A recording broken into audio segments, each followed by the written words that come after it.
মাওলানা মামুন সাহেব চাচ্ছে জুবাইরপন্থীদের আমির হওয়ার জন্য।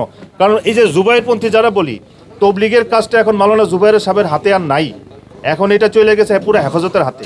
এজন্য ওনারা যাদের বন্ধু হবে তাদের শত্রু দরকার নাই।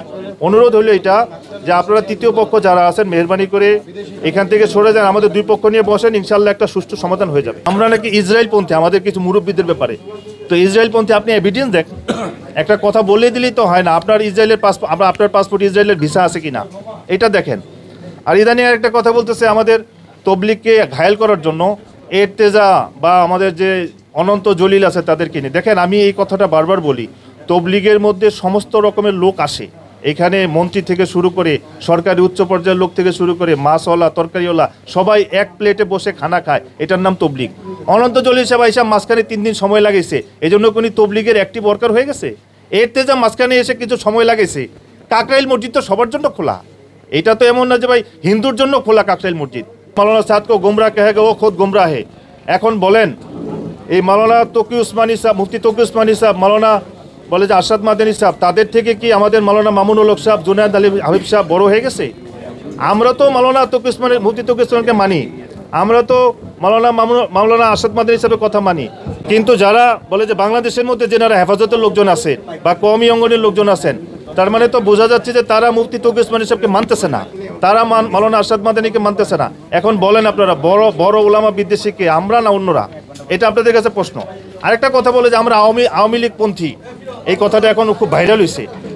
মানুষ প্রতিপক্ষকে ঘায়েল করার জন্য কত রকমের কথা বলে, তার মধ্যে এটা একটা অস্ত্র, তারা পারমাণবিক অস্ত্রের মতো একটা অস্ত্র ব্যবহার করে যে আপনারা আওয়ামী লীগ পন্থী। দেখেন 2016 পর থেকে 7 বছরে আমরা আওয়ামী লীগের থেকে কোনো সুযোগ সুবিধা পাই নাই। আমাদের ইজতেমা সবসময় দ্বিতীয়বারে, আমাদের হজরতজি যিনি ডিসিশন মেকার সারা দুনিয়ার আমির, ওনাকে আসতে দেওয়া হয় নাই। তবলিগ কোনো দল না, দলেরও না। তবলিগের মধ্যে সব রকমের লোক আছে, আওয়ামী লীগ বলেন, বিএনপি বলেন, জামাত ইসলাম বলেন বা জাতীয় পার্টি, সব রকমের লোক তবলিগের মধ্যে আছেন। এটার নামই তবলিগ, উম্মতকে এক করা। আপনারা জানেন বাংলাদেশে এখন 2 গ্রুপ, সারা দুনিয়াতে 2 গ্রুপ, কিন্তু বাংলাদেশে যে পরিমাণ অস্থিরতা সারা দুনিয়াতে কোথাও নাই। আমরা যেহেতু কাকরাইলে ফরেন ডিপার্টমেন্ট নিয়ে কাজ করি, আমাদের কাছে সারা দুনিয়ার খবর আছে। সারা দুনিয়াতে এই যে আলমী সুরা বলেন বা জুবাইরপন্থীদের যে একটা সংগঠন, এটার 1% অবস্থানও নাই সারা দুনিয়াতে। এবং খোদ বাংলাদেশে আমি 20টা জেলার নাম বলতে পারবো মুখস্থ, যে সমস্ত জেলায়, এই 20টা জেলায় তাদের কার্যক্রম 0 কোটায় বলা চলে, একদম 0 কোটায়। এই জন্য এটা তাদের কোনো অস্তিত্ব নেই। কিন্তু তারা এই যে দেশের মধ্যে একটা অস্থিতিশীল পরিবেশ সৃষ্টি করছে, এটা আমেরিকাতে খবর চলে যাচ্ছে, সাথীরা পাচ্ছে, ইউকেতে যাচ্ছে, ইউরোপে যাচ্ছে। তো এটার একটা বহুত বড় ব্যাড রিফ্লেক্ট করতেছে যে সরকার কি করতেছে। আমার কাছে খুব কষ্ট লাগছে, মাওলানা মামুনুল হক সাহেব এসে বললো যে ধর্ম উপদেষ্টাকে তো আমরা নিয়োগ দিয়েছি।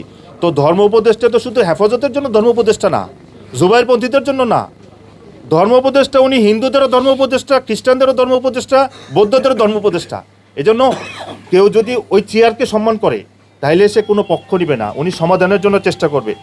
এটা আমার অনুরোধ যে যিনারা হজরত উলামা একরাম আছেন, আপনারা নবীর ওয়ারিস দাবি করেন, তো নবী কবে মসজিদ থেকে জামাত বের করে দিচ্ছে বলেন? সাহাবারা কবে বের করছে এরকম আখলাক?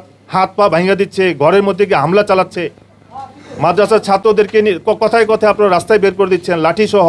কিছু হইলেই পোস্টার ছাপাও, কিছু হইলেই ব্যানার ছাপাও, রাস্তায় নামায় দাও। তো এইটার দ্বারা যিনারা মাদ্রাসায়, সব মাদ্রাসা না, কিছু মাদ্রাসার ছাত্ররা বলে যে উগ্র হয়ে যাচ্ছে, মসজিদে আমাদের তাবলিগের কাজ বন্ধ করে দিচ্ছে। এই জন্য প্রশাসনের যিনারা মানে মসজিদের মধ্যে যে কমিটি আছে, আমি কমিটিকে অনুরোধ করব, দেখেন আপনারা যদি জুবাইরপন্থীদের কাজ করতে দেন তাহলে আমাদের সাতপন্থী যারা আছে নিজামুদ্দিন অনুসারী, তাদেরকেও আপনারা মসজিদের মধ্যে তালিম গাছ মাশওয়ারা করতে দেন। আপনারা যদি এক পক্ষ নেন তাহলে আপনারা বলে যে বৈষম্য করলেন। আর এই সরকার বৈষম্য দূর করার জন্য এসেছে। এই জন্য সকলের কাছে অনুরোধ, আমাদের এই বৈষম্য দূর হোক এবং এই যে সমস্যা তৈরি হয়েছে এই সমস্যা দূর হোক।